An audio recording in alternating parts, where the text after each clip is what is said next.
So either one, when you start it up and shut it down, you take cuts. Okay. So as the column still is ramping up, it's not at proof yet, and there's different stuff coming over. So you wait until it gets to proof, and then that's the head cut, and then you run at proof. And then when you turn it off, same thing in reverse. With the pot stills, again, it's more like a bell curve, and the stuff that comes off first tends to be lighter flavored or maybe floral flavored.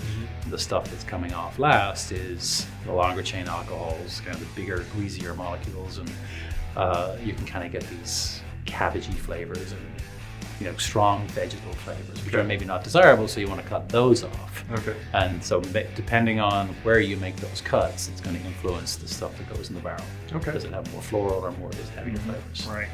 So here at Copper and Kings, first and foremost, we do everything by sense of smell and the palate. So it's either myself or one of my assistant distillers sitting by those pots, and we're constantly pulling little samples about every 15 to 20 minutes to watch. We also have a break in that system, our spirit safe, where we can drop a hydrometer in there. And between our nose, the hydrometer, and the temperature, we're kind of dictating exactly where those heads and tails cuts go. We'll change a little bit, whether it be a clear spirit or a barreled spirit, but for the most part, it's all done through the palate. There are fewer issues with it if you actually do different fermentation lengths. So if you do a much longer, cooler fermentation length, you don't have as many of those headsy and tailsy compounds created that you need to cut off. So that's one aspect.